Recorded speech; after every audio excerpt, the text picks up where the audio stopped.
Hello students. आज मैं जिस टॉपिक पर डिस्कशन करने वाला हूँ वो है ब्लैक होल।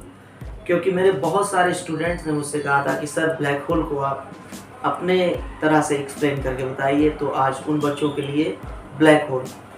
हम यहाँ 4 चीज़ों पर डिस्कशन करेंगे। पहला कि what is black whole, second number black hole कैसे बनता है, थर्ड नंबर कि ब्लैक होल के पास टाइम है या नहीं, यानी ब्लैक होल में अगर जाते हैं तो वहाँ टाइम का अस्तित्व है कि नहीं, ब्लैक होल के आसपास रहते हैं तो वहाँ पर टाइम फास्ट होगा कि स्लो होगा, कि जैसे हमारा टाइम है उस तरह चलेगा। और 4 नंबर पर हम डिस्कशन करेंगे कि अगर ब्लैक होल के अंदर मैं जाता हूँ या कोई भी ब्लैक होल के अंदर जाता है तो उस टाइम पर वो as it is black hole के अंदर जाएगा कि वो किसी दूसरे फॉर्म में चेंज होकर ब्लैक होल में जाएगा। तो आइए शुरू करते हैं। ब्लैक होल, सबसे पहले व्हाट इज ब्लैक होल। बच्चों, ब्लैक होल एक ऐसा ऑब्जेक्ट है, एक ऐसा पिंड है जिसका मास बहुत ज़्यादा होता है, जिसकी डेंसिटी बहुत ज़्यादा होती है, और हाई डेंसिटी हाई मास की वजह से, ह्यूज मास हाई डेंसिटी की वजह से उसकी ग्रेविटी बहुत ज़्यादा बढ़ जाती है और जो भी उसके पास आता है वो सबको चट कर जाता है। ब्लैक होल जैसे अगर हमारा सन है, सन का मास बहुत ज़्यादा होता है और अगर हम उसको कंप्रेस करते करते एक मटर के दाने के बराबर कर देते, सन को छोटे से बॉल के बराबर कर देते, तो वो ब्लैक होल बन जाता। क्योंकि इसका मास बहुत ज़्यादा होता, उसकी डेंसिटी बहुत ज़्यादा हो जाती, कंप्रेस करेंगे तो डेंसिटी बढ़ जाएगी, उसकी डेंसिटी बहुत ज़्यादा हो जाती और ग्रेविटी बहुत ज़्यादा बढ़ जाती और वो ब्लैक होल बन जाता। लेकिन सन हमारा ब्लैक होल नहीं बन सकता है, क्योंकि ब्लैक होल बनने के लिए जितने मास की रिक्वायरमेंट होती है उतना बड़ा मास सन का नहीं है। लेकिन इस स्पेस में बहुत सारे ऐसे स्टार्स हैं जिनके मास बहुत बड़े हैं। तो हमारे सौर से 1.4 टाइम्स भी बड़ा अगर मास का कोई स्टार है, बड़ा मास वाला स्टार है, तो वो ब्लैक होल बन सकता है। आइए देखते हैं वो कैसे ब्लैक होल बनता है। देखिए, कोई भी स्टार जो है उसके अंदर एनर्जी बनती है और वो एनर्जी बनती है न्यूक्लियर फ्यूजन से। न्यूक्लियर फ्यूजन, स्टार या सन जो भी चीजें हैं वहाँ हाइड्रोजन होता है।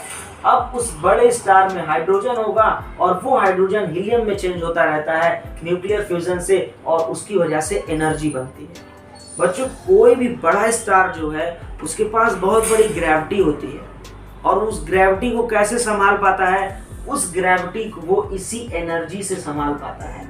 ये एनर्जी जब तक उसके पास रहेगी वो उस अपनी बड़ी ग्रेविटी को संभाल लेगा।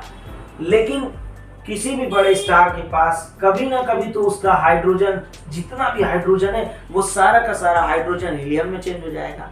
जब उसके पास हाइड्रोजन खत्म हो जाएगा, हीलियम में चेंज हो जाएगा, तो अब उसके पास एनर्जी ही नहीं बनेगी, और जब एनर्जी नहीं बनेगी तो वो स्टार ठंडा होने लगेगा। वो स्टार ठंडा होने लगेगा, उसके पास बहुत बड़ी ग्रेविटी है क्योंकि इसका मास बहुत ज़्यादा है, और उस ग्रेविटी को संभालने वाला कौन था, ये एनर्जी। और वो स्टार अगर ठंडा होने लगा तो इसका मतलब उसके पास ये एनर्जी नहीं बन रही। अब उसकी ग्रेविटी को संभालने वाली एनर्जी नहीं बन रही है।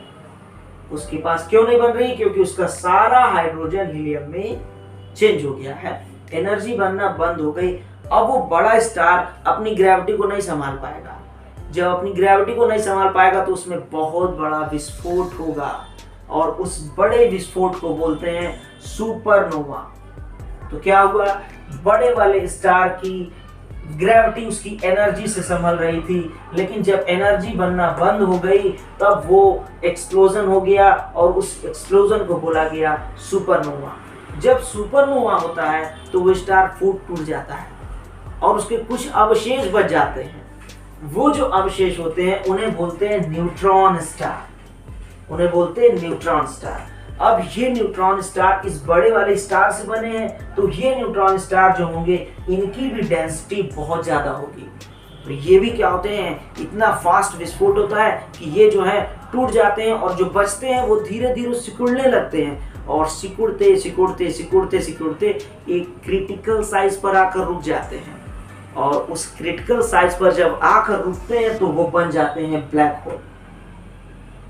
उस क्रिटिकल साइज पर आकर रुकते हैं तो बन जाते हैं ब्लैक होल। और इस ब्लैक होल की डेंसिटी बहुत ज़्यादा होती है और हाई डेंसिटी की वजह से इसकी ग्रेविटी भी बहुत ज़्यादा बढ़ जाती है और जब भी कोई ऑब्जेक्ट इसमें जाता है तो वो एकदम के लिए इसके अंदर चला जाता है। अब देखो ये जो ब्लैक होल होता है, ये जो ब्लैक दिख रहा है, इस ब्लैक का भी एक सेंटर होता है। ये देखो ये जो ब्लैक दिख रहा है, इस ब्लैक का भी एक सेंटर होता है और इस सेंटर को बोलते हैं सिंगुलरिटी। इस सेंटर को क्या बोलते हैं? सिंगुलरिटी। यहाँ की डेंसिटी इनफाइनाइट है। जब भी कोई ऑब्जेक्ट ब्लैक होल के अंदर जाता है तो लास्ट में वो कहाँ चला जाता है? सिंगुलरिटी पर चला जाता है। ठीक है। और ये जो ब्लैक पूरा दिख रहा है ना, ये जो बाउंड्री है, इस बाउंड्री को बोलते हैं इवेंट होराइजन। इस बाउंड्री को क्या बोलते हैं? Event horizon. यहाँ इस बाउंड्री के पास अगर कोई भी ऑब्जेक्ट आएगा तो इतनी ग्रेविटी है हाई डेंसिटी की वजह से कि वो इसके अंदर जरूर चला जाएगा। तब एक क्वेश्चन ये बनता है, अच्छा ब्लैक होल तो दिखता नहीं है तो कैसे पता चलेगा कि स्पेस में कहीं ब्लैक होल है? देखो जहां पर ब्लैक होल होता है उसके आसपास में जो स्टार्स होते हैं वो उसकी हाई ग्रेविटी की वजह से उसके चारों ओर ऐसे घूमते रहते हैं तो पता चल जाता है कि लग रहा है यहाँ कोई ब्लैक होल है। अब ब्लैक होल में कौन नहीं जाता है?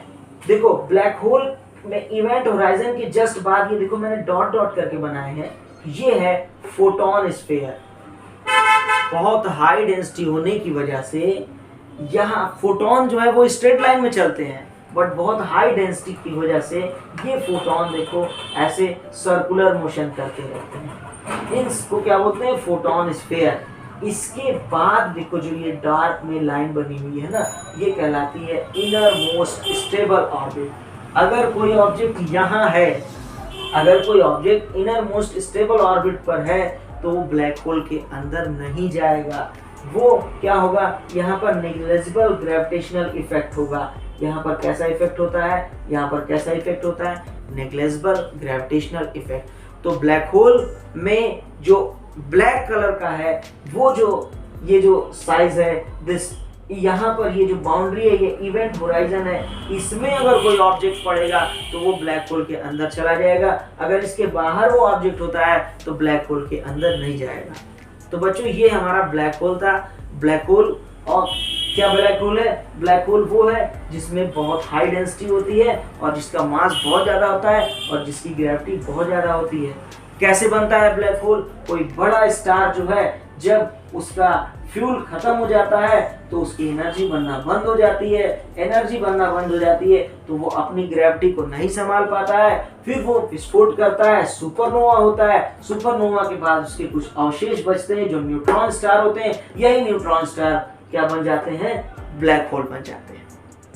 तो पहला क्वेश्चन था what is black hole, black hole क्या है। दूसरा क्वेश्चन कि ब्लैक होल कैसे बनते हैं, ये दोनों हो गया। अब हम क्वेश्चन नंबर 3 पर आते हैं कि ब्लैक होल के पास टाइम कैसा है।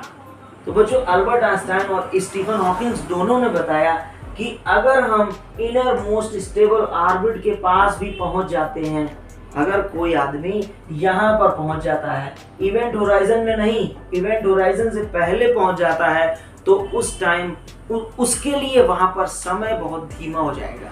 उसकी घड़ी बहुत स्लो चलने लगेगी, उसका समय बहुत धीमा हो जाएगा वहां पर। तो समय हमारे जैसा नहीं है, बहुत धीमा समय हो जाएगा ब्लैक होल के पास। और ब्लैक होल के अंदर जाएंगे तो फिजिक्स की थ्योरी फेल हो जाएगी, समय का अस्तित्व खत्म हो जाएगा। इतनी ज़्यादा डेंसिटी है कि लाइट अगर इसके अंदर चली जाएगी तो उस हाई डेंसिटी में फंस जाएगी और लाइट कभी बाहर नहीं आ पाएगी। अब आते हैं क्वेश्चन नंबर 4। क्वेश्चन नंबर 4 ये है कि अगर मैं ब्लैक होल के अंदर गिरता हूँ, कोई अगर ब्लैक होल के अंदर गिरता है तो क्या वो एज इट इज गिरेगा या किसी दूसरे फॉर्म में गिरेगा? तो अगर कोई ब्लैक होल के अंदर गिरता है तो वो एज इट इज नहीं जाता है, बल्कि मॉलिक्यूलर फॉर्म में, छोटे छोटे अणु फॉर्म में वो बदल करके ब्लैक होल के अंदर चला जाता है, एज इट इज नहीं जाता है। तो बच्चों छोटी सी इंफॉर्मेशन आपके लिए ब्लैक होल की थी, और वीडियो देखने के लिए थैंक यू।